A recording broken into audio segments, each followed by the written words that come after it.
Emiliano Martinez লড়ে গেলেন, কিন্তু হেরে গেল আর্জেন্টিনা।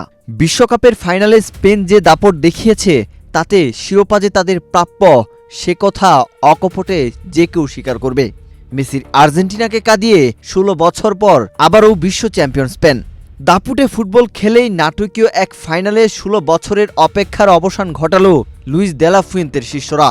নির্ধারিত 90 মিনিট গোলশূন্য ড্র থাকার পর ম্যাচের 106 মিনিটে গিয়ে ফেররান তোরেসের গোলে জয়ের দেখা পায় দলটি।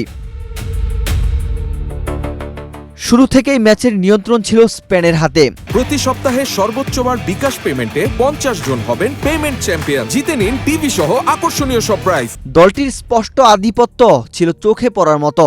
প্রথম কয়েক মিনিটেই লামিন ইয়ামাল এগিয়ে দেওয়ার সুযোগ পেলেও দুর্দান্ত সেভ করেন এমিলিয়ানো মার্টিনেজ।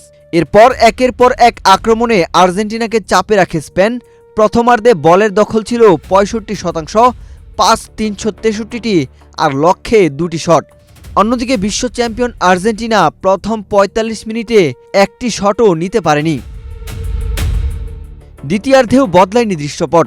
লিওনেল স্কালোনি একের পর এক পরিবর্তন এনে ম্যাচে ফেরার চেষ্টা করলেও স্পেনের নিয়ন্ত্রিত ফুটবলের সামনে অসহায় দেখিয়েছে আর্জেন্টিনাকে। ইয়ামালের ক্রস থেকে ফেরান তোরেসের হ্যাট, নিকো উইলিয়ামসদের আক্রমণ সবই বারবার ঠেকিয়ে দেন দুর্দান্ত ফর্মে থাকা গোলরক্ষক এমিলিয়ানো মার্টিনেজ। নির্ধারিত সময় শেষ হওয়ার আগ পর্যন্ত তিনি 10টি সেভ করে দলকে ম্যাচে টিকিয়ে রাখেন, গড়েন নতুন এক বিশ্ব রেকর্ড। কিন্তু কতবার বা আটকাবেন তিনি? শেষ পর্যন্ত শেষ রক্ষা হয়নি। অতিরিক্ত সময়ের 106তম মিনিটে নিকো উইলিয়ামসের নিখুঁত পাস থেকে দুর্দান্ত ফিনিশিংয়ে জালের ঠিকানা খুঁজে নেন ফেরান তোরেস। সেই এক গোলেই ভেঙে যায় আর্জেন্টিনার প্রতিরোধ। পরে আরও একটি গোল করলেও অফসাইডের কারণে সেটি বাতিল হয়ে যায়। এর আগে লাল কার্ড দেখে মাঠ ছাড়েন এনজো ফার্নান্দেজ। 10 জনের আর্জেন্টিনা শেষ পর্যন্ত আর ম্যাচে ফিরতে পারেনি।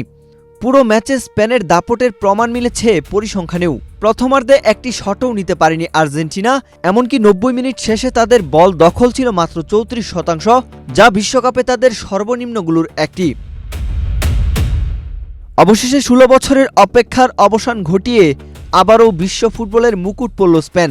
আর আর্জেন্টিনার বিশ্বকাপ শিরোপা ধরে রাখার স্বপ্ন থেমে গেল মেটলাইফ স্টেডিয়ামেই। ওয়াহিদ হুসাইন জিহাদ, বাংলাদেশ প্রতিদিন।